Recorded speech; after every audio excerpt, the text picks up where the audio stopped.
Selamat datang di New Perspective.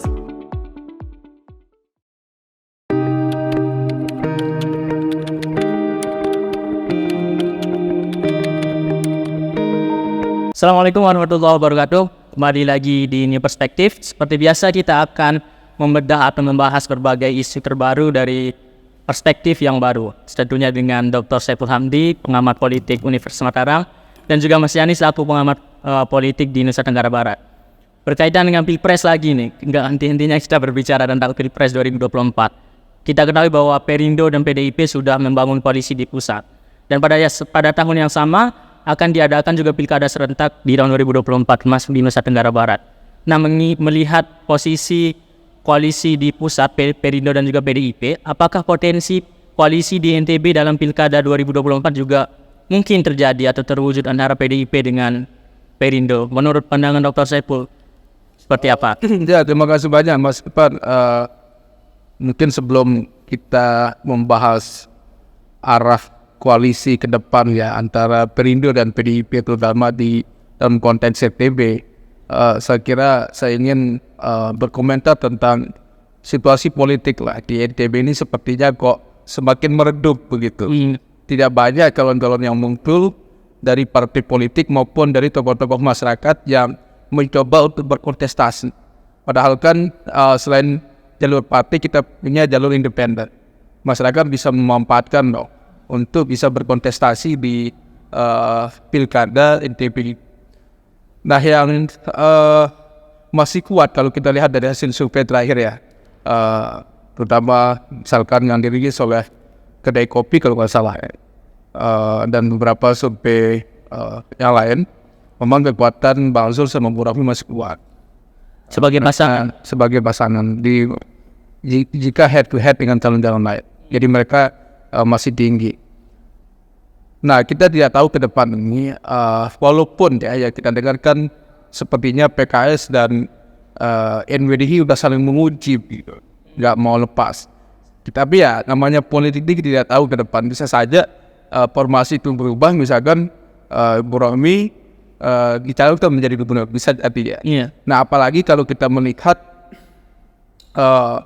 koalisi antara Perindo dan PDIP di pusat itu sudah cukup mesra ya. Bagaimana kemudian teman-teman dari Perindo mengunjungi kantor PDIP dan mencalonkan TGB sebagai mengusung calon wakil presiden Ganjar Pranowo. Nah, seandainya kemudian itu terjadi di NTB, saya kira ini peluang yang cukup besar Mas Ika. Bisa saja tidak menutup kemungkinan.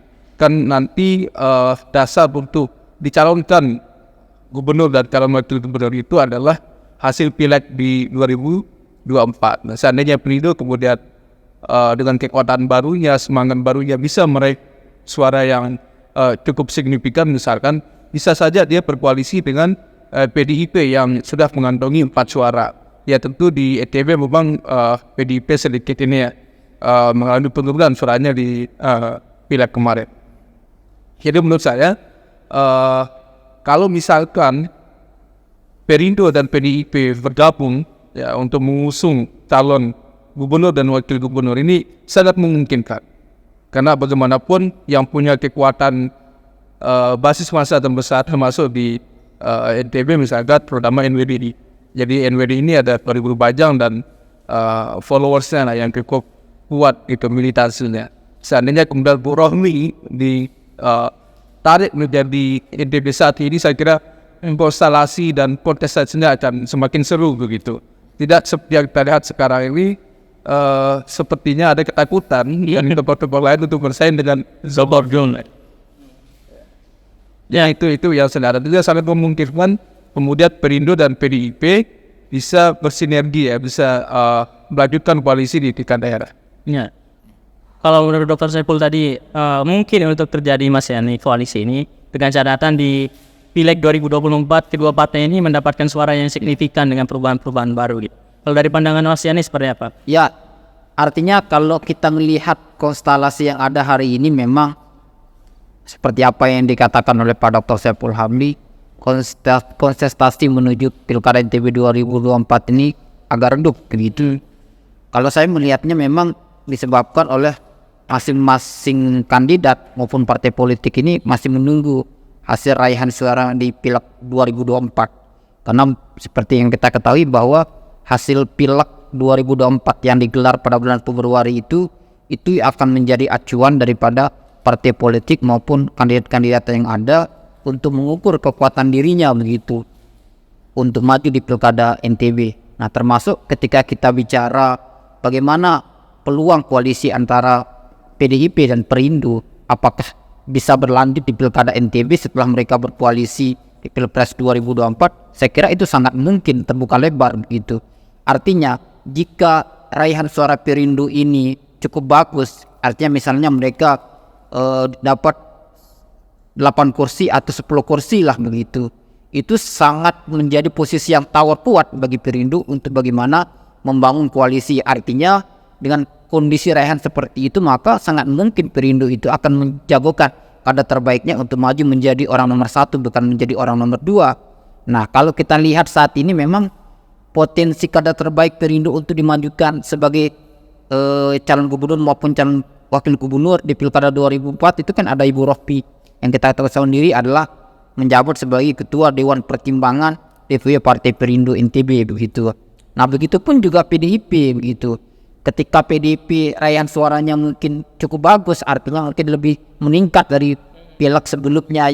Pileg 2019 PDIP hanya meraih 4 kursi, tapi jika 2014 ini mungkin ada peningkatan raihan suara bisa menjadi 6 atau 7, sangat mungkin juga PDIP itu akan mengusung kader terbaiknya untuk menjadi nomor 2 lah minimal lah begitu. Nah, dan sangat mungkin mempasangkan antara kader Perindo dan kader PDIP sangat terbuka lebar ya. Nah, jika kemungkinan koalisi ini benar-benar terjadi seandainya di tahun 2024, menurut pandangan Dr. Saiful Hamdi untuk persebaran cagup-cawagup di masing-masing koalisi ini seperti apa kalau dilihat dari kondisi sekarang gitu? Ya, kalau melihat potensi suara ya, terutama apakah pasangan misalkan Perindo, PDIP, anggaplah Ibu Rohpi pasti tidak mungkin menjadi nomor 2 lagi. Seandainya beliau maju sendiri berpisah dengan Bang Zul misalkan, pasti dia akan menjadi nomor 1 di NTB. Nah, kemudian PDIP ya mungkin akan menjadi calon wakil gubernur, posisi NTB 2 idealnya gitu. Saya melihat bahwa sebenarnya kalau bicara ideologi ya sebenarnya kan NWDI sama PDIP ini sama-sama organisasi kader. Satu katakanlah partai politik. Nah, sekarang Perindo kemungkinan besar akan menjadi partai kader juga. Bagaimana ketaatan teman-teman kita di NWDI ya, sami'na wa ata'na misalkan. Aku mendengar, aku setia. Gitu kan, kami mendengar, kami setia. Apa yang dikatakan oleh Tuan Guru sebagai ketua umum PB NWDI misalkan, itu pasti akan diikuti. Artinya bahwa kalau kita lihat potensi mereka seandainya terjadi misalkan ya, Perindo kemudian mengusung sebagai NTB 1, PDIP NTB 2 berkoalisi, ini saya kira cukup besar peluangnya untuk memenangkan pilkada di NTB karena basis massa mereka ini kita tahu agak rumput, mungkin mayoritas kelompok petani, dan juga mereka dukungan pusatnya kuat. Satu Ibu Mega misalkan, satu Haritano. Dari segi modal saya yakin mungkin mereka tidak kalah seandainya mereka mengusung 2 pasangan ini. Dan dalam analisa saya tentu kalau misalkan Perindo dan PDIP ini bisa berkoalisi, ini tentu memudahkan Ganjar.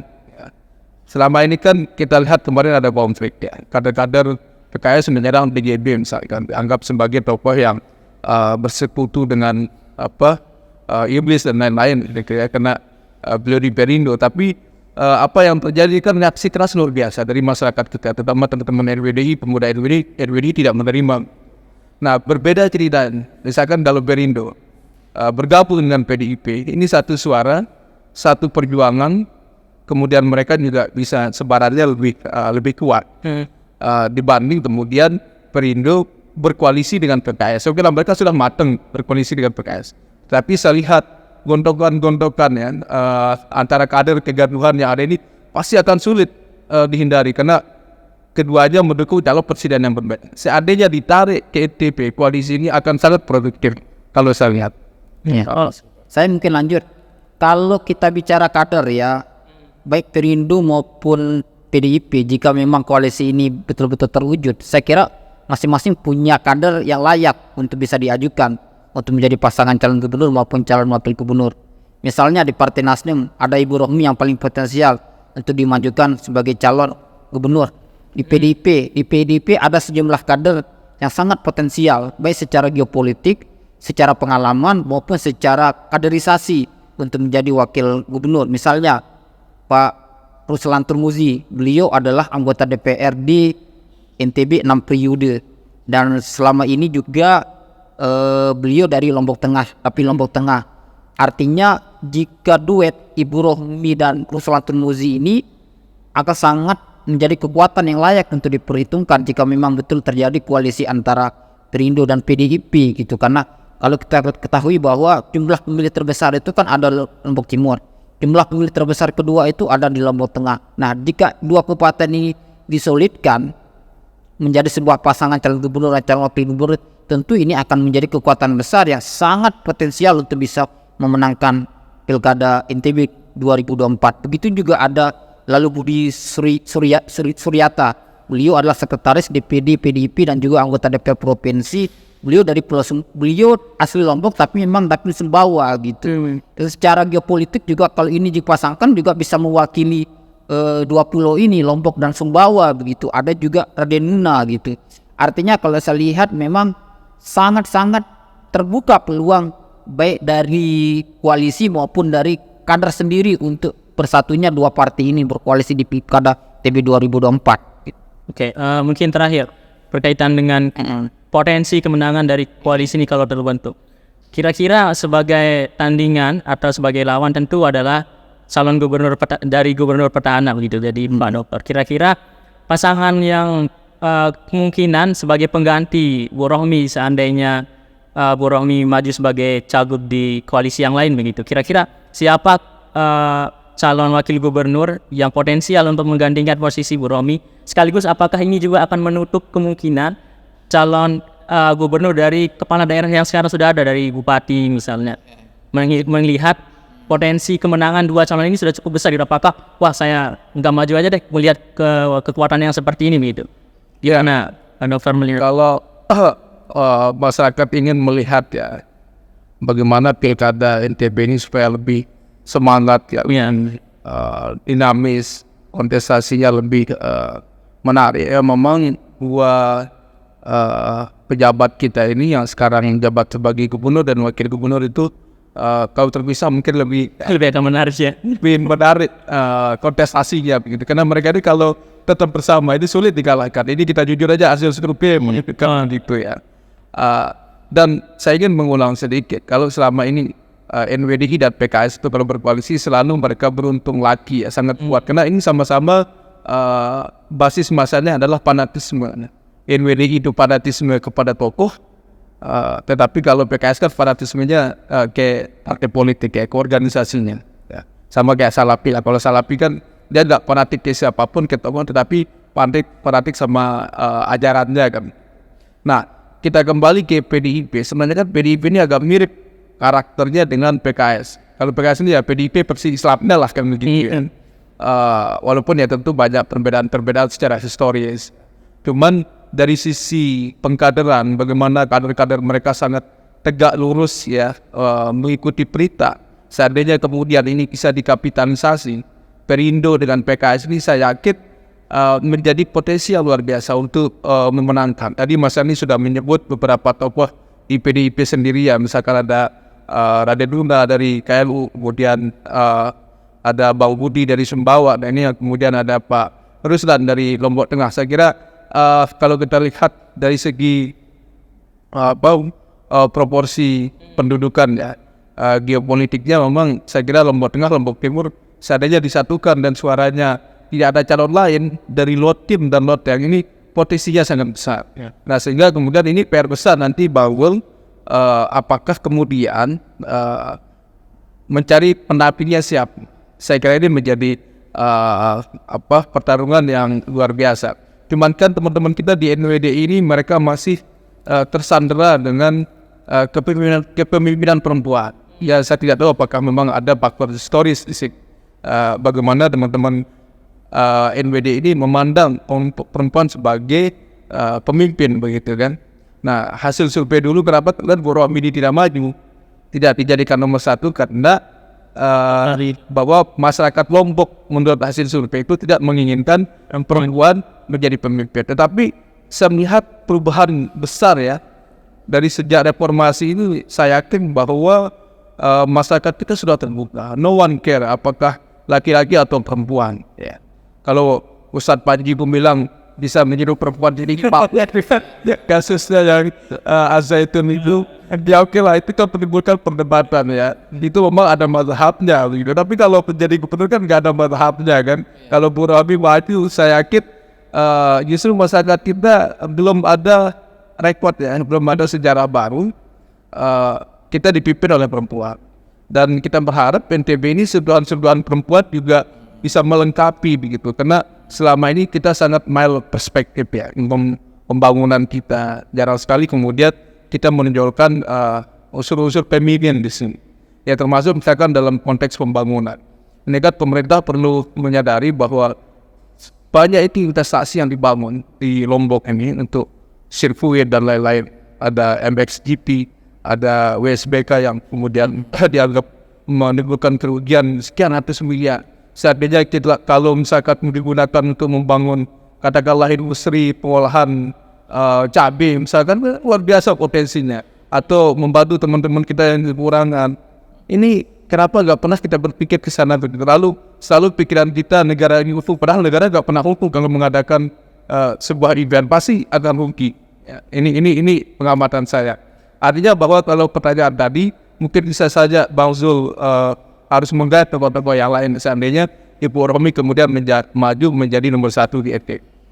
Bagaimana menurut Mas Yandi, Pak? Ya, kalau dalam pandangan saya memang kalau melihat tren yang ada hari ini mungkin di Pulau Lombok khususnya lah maupun di NTB, kalau saya lihat mitos terkait perempuan tidak boleh menjadi pemimpin itu saya lihat agak mulai terkikis gitu kan. Kenapa saya katakan seperti itu? Karena kita buktikan di sejumlah pilkada ternyata perempuan apakah dia nomor 1 maupun nomor 2 mampu memenangkan. Artinya biar meski menjadi nomor 2 kan itu termasuk juga menjadi seorang kepala daerah, menjadi seorang pemimpin. Artinya kan kemampuan dan kapasitas perempuan itu sangat diakui dalam masyarakat kita begitu. Seperti Ibu Rohmi mampu menjadi wakil gubernur Lombok Barat, ada Ibu Sumiatun, terus Bupati Bima ada Ibu Indah Damayanti, Wakil Bupati Sumbawa Ibu Dewi, dan di sejumlah daerah lainnya. Artinya kalau saya ngelihatnya sangat layak lah dan sangat mungkin Ibu Rohmi ini jika memang hasil raihan kursi Perindo itu maksimal, artinya mencapai hasil yang diharapkan, misalnya di semua dapil semua dapil terisi 8 kursi untuk DPR provinsi, mungkin ada juga beberapa dapil yang lebih 2 kursi, misalnya dapat mereka 10 atau 11 kursi gitu. Sangat mungkin Ibu Rohmi itu akan didorong untuk menjadi nomor 1, menjadi calon gubernur gitu. Artinya dengan kekuatan seperti itu maka mereka tinggal akan mencari sedikit tambahan kursi dari partai-partai yang lainnya untuk melengkapi syarat dukungan, karena syarat dukungan untuk mengusung calon gubernur itu adalah 13 kursi. Iya. Dan mungkin statement saya akhir bahwa bisa saja orang melihat Bu Rohmi kan sebagai tokoh perempuan. Tapi di belakang beliau ini kan ada TGB di sini yang orang mungkin lupa bahwa TGB ini masih punya peran besar di masyarakat Sasak ya. Apalagi lingkungan beliau di komunitas RWDI misalkan. Nah yang kita lihat gerak-gerik ataupun langkah politik TGB ini kan lebih zaman berkoalisi dengan pemerintahan. Ini jadi pertanyaan kita, kenapa kemudian di NTB ini justru TGB membangun koalisi dengan yang oposan itu kan. Masih TGB kan di tengah jalan ya, beliau mendukung Jokowi waktu kasus Pilpres kemarin. Ya, beliau tiba-tiba mendukung Jokowi karena pertimbangannya Jokowi sudah salah satu jasanya adalah mengangkat atau mendorong ya, tokoh lokal kita, Guru Zainuddin Abdul Majid menjadi pahlawan nasional. Saya kira ini balasan dari TGB kenapa beliau mendukung Jokowi dan tidak mendukung Prabowo. Ya artinya secara kalkulasi politik ya sangat masuk akal ya. Kenapa kita harus mendukung orang yang tidak pernah berjasa dengan kita kan? Artinya kenapa beliau harus mendukung Prabowo misalkan? Ya walaupun umat Islam katakanlah kelompok ya saya tidak mengatakan garis keras, saya mengatakan mungkin garis lurus lah. Yang merasa garis lurus begitu, mereka ini kan mengidolakan TGB berpasangan dengan Prabowo kan, melawan Jokowi pada waktu itu. Ya, tetapi mungkin rangkulan Pak Jokowi cukup cukup kuat begitu ya. Lebih kuat. Ya, TGB pun menjadi luluh begitu. Ya. Kemudian beralih mendukung Jokowi, itu yang saya lihat. Ya, siap. Jadi kesimpulannya, melihat kondisi sekarang ini, berbagai perubahan dan dinamika politik kita hari ini, berarti tidak menutup kemungkinan bahwa koalisi PDIP dan Perindo di NTB akan terbentuk, dan juga tidak menutup kemungkinan koalisi ini akan menjadi koalisi yang kuat dan juga akan dapat memenangkan pilkada di NTB tahun 2024. Oke, terima kasih pada para narasumber atas waktu dan kesempatannya. Sampai ketemu di New Perspective selanjutnya.